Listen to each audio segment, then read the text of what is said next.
अब अगर मैं मैग्नेटिक फ्लक्स को मैक्सिमम से जीरो बहुत कम टाइम में लेकर आऊं तो मैं देखता हूं कि बहुत ज्यादा ईएमएफ इंड्यूस हो रही है।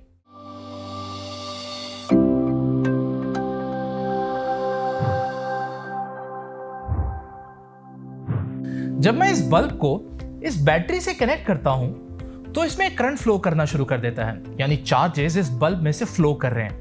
लेकिन इस बैटरी के पास ऐसी कौन सी ताकत है जो चार्जेस को पुश कर रही है इस बल्ब में से?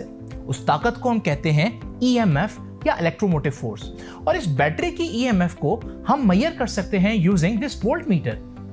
तो ये वोल्ट मीटर हमें बता रहा है कि इस बैटरी के पास इस वक्त 12 वोल्ट्स मौजूद हैं और यही ईएमएफ ही है जो कि करंट की वजह बनती है। हम लोगों ने इलेक्ट्रोमैग्नेटिक इंडक्शन में पढ़ा कि जब हम किसी मैग्नेट को एक कॉइल के अक्रॉस मूव करते हैं तो हम देखते हैं कि एक करंट फ्लो करता है।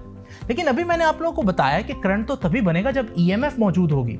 तो ये कहने की बजाय कि मैग्नेट की मूवमेंट से करंट बना है, मैं कहूंगा मैग्नेट की मूवमेंट से ईएमएफ इंड्यूस हुई है।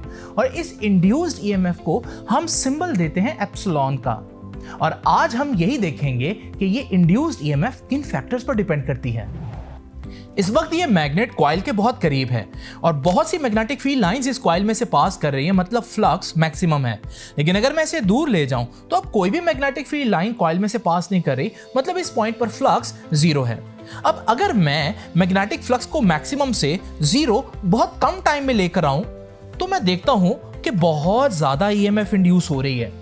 और अगर मैं मैग्नेटिक फ्लक्स को मैक्सिमम से जीरो बहुत ज्यादा टाइम में लेकर आऊं तो मैं देखता हूं कि ज्यादा ईएमएफ इंड्यूस नहीं हुई। इसका मतलब induced EMF is inversely proportional to the time interval in which the flux is change. अब बात करते हैं दूसरे फैक्टर की। ये मेरे पास एक फेराइट मैग्नेट है और ये बहुत वीक मैग्नेट्स होते हैं। अगर मैं इस मैग्नेट को इस कॉइल के अक्रॉस मूव करूं तो मैं देखता हूं नीडल में डिफ्लेक्शन तो हो रही है, लेकिन बहुत कम डिफ्लेक्शन है। इसका मतलब बहुत कम ईएमएफ इंड्यूस हो रही है। लेकिन अगर इस फेराइट मैग्नेट की जगह मैं न्यूडीमियम का मैग्नेट यूज करूं जो कि बहुत स्ट्रॉन्ग मैग्नेट है और टाइम इंटरवल को इस दफा कांस्टेंट रखूं तो फिर मैं देखता हूं कि बहुत ज्यादा ईएमएफ इंड्यूस हो रही है। इसका मतलब तो ये हुआ कि induced EMF also depends on the strength of the magnets, जिसे हम बी से रिप्रेजेंट करते हैं। अब बात करते हैं तीसरे फैक्टर की।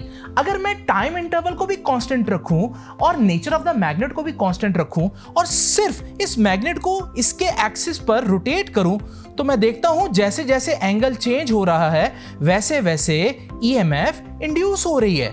इसका मतलब तो ये हुआ कि induced EMF also depends on the angle between the magnet and the coil. और एंगल को फिलहाल मैं थीटा लिखने की बजाय कॉस थीटा लिख देता हूं। आपने नोट किया कि पहले तीन फैक्टर्स के लिए मैंने कॉइल को चेंज नहीं किया, लेकिन अब वक्त आ गया कि मैं डिफरेंट कॉइल्स को यूज करके देखूं कि कब ईएमएफ ज्यादा इंड्यूस होगी और कब कम इंड्यूस होगी।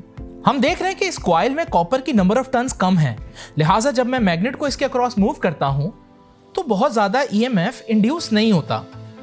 मैं देख रहा हूं कि इस कॉइल में पिछले कॉइल की निस्बत नंबर ऑफ टर्न्स बहुत ज्यादा है, लिहाजा जब मैं मैग्नेट को इसके अक्रॉस मूव करता हूं तो मैं देखता हूं कि बहुत ज्यादा ईएमएफ इंड्यूस हो रही है। इसका मतलब तो यह हुआ कि induced EMF also depends upon number of turns in a coil. अब बात करते हैं कॉइल के एरिया की। इस कॉइल का एरिया काफी ज्यादा है, लिहाजा जब मैं मैग्नेट को इसके अक्रॉस मूव करता हूं तो मैं देखता हूं कि काफी ज्यादा ईएमएफ इंड्यूस हो रही है। लेकिन इस कॉइल का एरिया प्रीवियस कॉइल से बहुत कम है, लिहाजा जब मैं इसके अक्रॉस मैग्नेट को मूव करता हूं तो मैं देखता हूं बहुत ही कम ईएमएफ इंड्यूस हो रही है। इसका मतलब तो यह हुआ कि induced EMF also depends upon the area of the coil.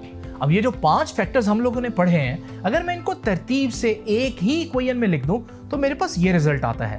लेकिन ठहरिए, हम लोगों ने पढ़ा था मैग्नेटिक फ्लक्स का फार्मूला जो कि BA cos थीटा के बराबर था, और इस इक्वेशन में भी मुझे BA cos थीटा नजर आ रहा है। तो अगर मैं उसको रिप्लेस कर दूं डेल्टा फाई यानी मैग्नेटिक फ्लक्स के चेंज से, तो ये मेरे पास आ जाती है Faraday's law of electromagnetic induction की मैथमेटिकल फॉर्म।